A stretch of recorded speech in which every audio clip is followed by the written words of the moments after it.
guys, I'm Kevin. Thanks for tuning back into Merseysense. Now, if you want to smell really good and get your fragrances at the best price, you've come to the right place. So I'm going to crack on with it today. What I'm going to do is, if any of you seen last week, I've done my initial unboxing of my Rosa Salas parcel that I kind of received.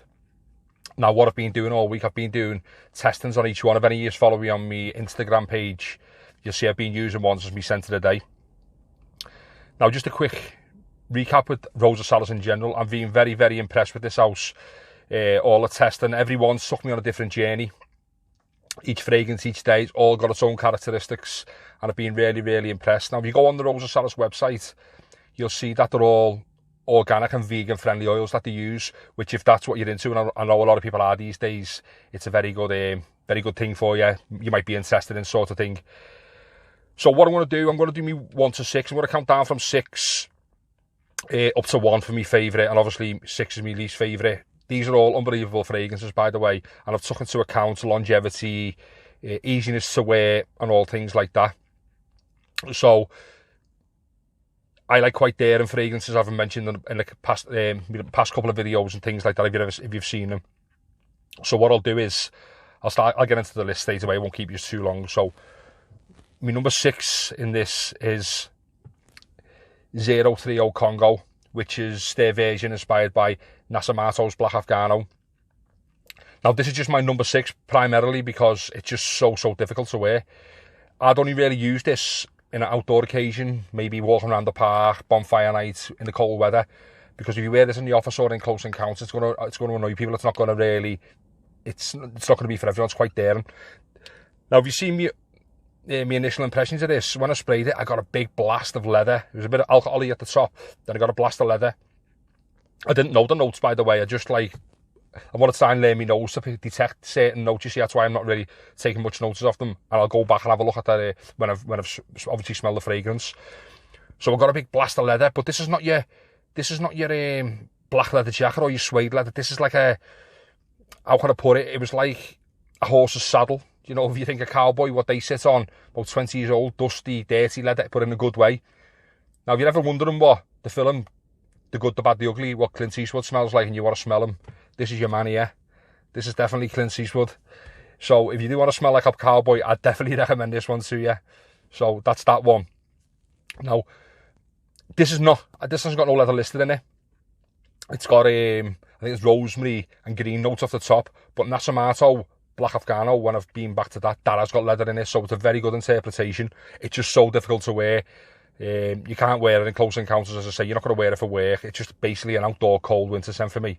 So that's my number 6, 030 Congo. Now, I know these bottles are quite hard to see, and the smaller ones are even worse, so I will make little notes at the top so you know what I'm talking about. If you can't see, I know it was quite difficult to zoom in last week. So my number 5 is 028 Cubano. Yeah, you can see that a little bit there, can't you? Yeah. This is inspired by Tom Ford's Tobacco Vanille. Now, this is at my number 5th spot because every version I've smelled of this, whether it's the original or other different types of versions, it's always left me wanting more. It's very thick, vanilla, little undertone of tobacco, but not enough tobacco for me. I don't get. I really like heavy tobacco. But it's just too linear and too. It's just not much going on. I want more from it. I want a fragrance to entertain me. I want it to keep me guessing and entertained. And when my nose switches off, I want something to wake it back up and do so. That doesn't do it for me. It's just like, yeah, it's just too bland. I know a lot of people do love this. So rather than giving you my point of view, which I've just given you, I'll go from the point of view is if you do like Tobacco Vanille and you're not a big fan of it. If you're not a fan of Tobacco Vanille, you're going to really, really like this. I got about 8 to 9 hours off this with good projection for the first 2 hours, and then it doesn't really become a skin scent. It just sits in a nice bubble. Never really went away from me. So this is a very, very good interpretation of it. I know loads of people. My dad really loves Tobacco Vanille, so he'd like this. But to me, it just doesn't do enough for me. That's all it is.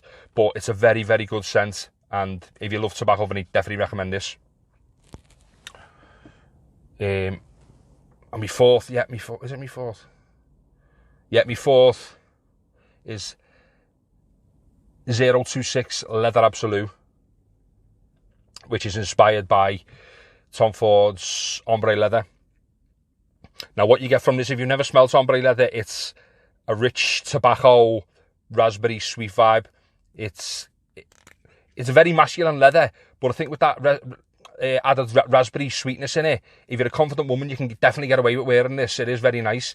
Now, to be honest with you, I find this easier to wear than the original Tom Ford Ombre leather, simply because the leather's too rich in it for me. This is like, seems to have a bit toned down leather, and it's just, I felt great wearing this, whereas the Tom Ford one it's a bit too rich, it's a bit too well made, if you ask me.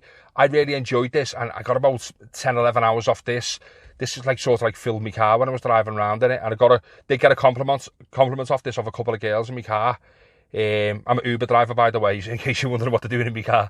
So I do get, with my job, I do tend to get a lot of feedback, and I write down what it was for the girls on one of my Rosa Salas cards and give them that. So with my job, I do get a lot of feedback off my different fragrances, but as you probably understand, I can't wear nothing too choky, or nothing's going to fill my car. It's got to be quite subtle. But this surprised me, the way it bounced off my skin, and it was really, really long lasting, very pleasant to wear. And if you like the original Ombre leather, you'll really, really like this, I can guarantee you that. So my number 4 is 026 Leather Absolute.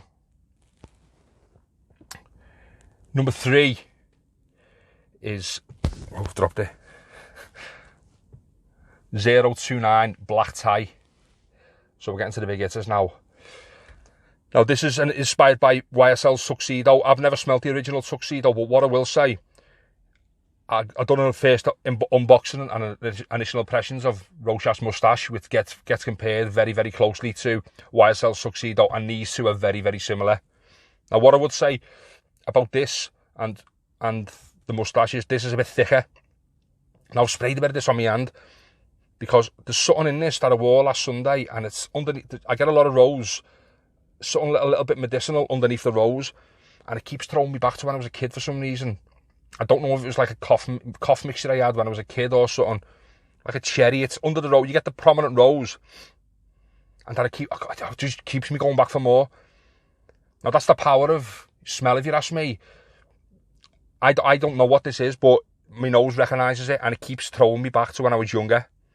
Maybe it was 4 or 5 years of age that I can't remember having. It might have been a medicine that my mum's given me, a cough medicine, but it keeps sending me back. But this is, if you're comparing this to Rochas Moustache and YSL, which I've never smelled, so I will compare it to Rochas Moustache. Rochas Moustache is a little bit more airy, a little more fresher and more signature scent, where I think this Black Tie is going to be more winter, autumn, early spring, because it's quite thick, it's quite syrupy, if you ask me, but a lovely, lovely scent. Now, I only got about 6 hours off this. I never got the full 8 hours, and it sat quite close. I don't know if I went a little bit nose blind to it, but I kept getting little pops off it later on. But a lovely, lovely scent, and I would recommend that to anyone. It's very, very different, this as well. And as I said in my other video, I'm starting to like the note of rose in my fragrances. So if you are into rose, you'll enjoy this. So my number 3 is 029 Black Tie. Oh, sorry, yeah, Black Tie it is, yeah. Now, my 1 and 2 is very, very difficult to choose. My number 2 was a completely different scent DNA than what I've ever tried before, and it was very, very close. The only number 1 won it because of the compliments I got and the longevity of it. It was over 14-15 hours. So my number 1 is going to be, well, my number 2, I'll do my number 2 first, keep you waiting. My number 2 is 33 Eau Paradis, if you can see that, Eau Paradis. This is inspired by Killian, Straight to Heaven. Now, off the top of this, you're going to get, when I first sprayed this, I didn't know what to expect, and it was like quite formal and nice and fresh for the first 30-40 seconds. Then from out of nowhere, you just get a big blast of nutmeg and rum coming right through the back and moving everything out the way, and that stays prominent for the whole scent for me. That rum just sits there, it projects it. I thought it had gone after about 6 hours. Then I went for my break with my dad, come back out, and my car smelt of it. I could just smell it all over my car. Dries down, you're still getting that rum, but you're also getting it bit of floral, bit of jasmine, I think it is. And you're also, this is the first time I think it's got patchouli in it, and it's the first time my nose has ever picked patchouli up, I think. Even thinking what I'm thinking it is. It was quite dirty, muddy, green leafy stuff that I kept on like having a little smell in my neck, and that's what it was. It was like, I said, I'm getting a bit of like earthy green, like a plant. So I think that's patchouli. So hopefully, fingers crossed, my nose has detected patchouli. So yeah, lovely scent. This is very, very close to being my number one. You're just getting lovely longevity. That rum is lovely. I love the way they start. It's quite deceiving.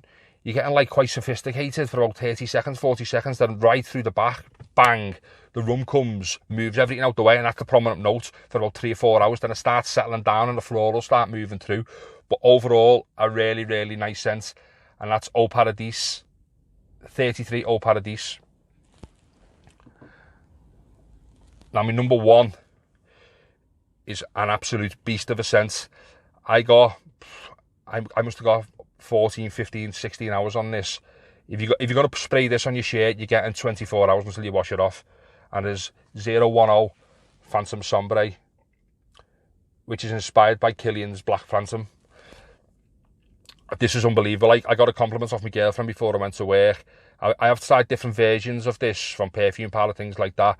This is by far the best one I've tried so far. The longevity of it is unbelievable. I had another girl in my car. She gave me a compliment saying it smells absolutely unbelievable. And yeah, I wrote it down for her. I was explaining what Rosa Salas is and things like that. So I like to give cards out and write the fragrance down and wear and explain to her what it is and all that. So I was wearing this all night. It was projecting off my skin, arm's length, for about 3-4 hours. Then it sat nice and close for the last hour. Nice bubble for the rest of the duration. Even when I woke up, I work nights, you see, in my job. I woke up the next morning and my girlfriend could still smell it on me, and it was all over the pillow. That's how potent this stuff is. So yeah, I definitely recommend, if you are trying to buy Killian fragrances are really, really expensive. I can't certainly afford them. But if you're looking to try a very good version of Black Phantom, definitely try this. It's 010 Phantom Sombre. So what you're getting in it is a lovely, boozy, dark chocolate and coffee all mixed with a bit of caramel sweetness. The caramel's not that prominent in it. It's not a gourmandy type of caramel. It's very dark rum, very dark bitter chocolate, and it's not like your cappuccino type of coffee. It's like your ground coffee. So it's got that little bit of bitterness and a bit of depth to it. But that's right up my street, and I really enjoyed it. So yeah, that's my number one. So I really hope you enjoyed the video then, you got a lot out of it. I'll just give you my final thoughts on Rosa Salas. What do I think of them? They're a massive thumbs up from me. I certainly recommend them. I've enjoyed every part of the testing I've done there, wearing all the fragrances. They've all took me on a different journey. If you haven't tried them, I definitely recommend it. They have loads on the website that you can do. You know, I like the dark, heavy ones. You maybe not like that type of stuff. That's fair enough. We all have our own taste. But head over to the website, and as I say, they're all organic and vegan oils, which I know a lot of people do like all the natural stuff now, which is good. And these are all very, very long lasting. The longest lasting I've tried from any that the inspired by houses anyway. So I hope that helps you out. And like I say, smell good and you'll feel good, and I'll speak to you soon.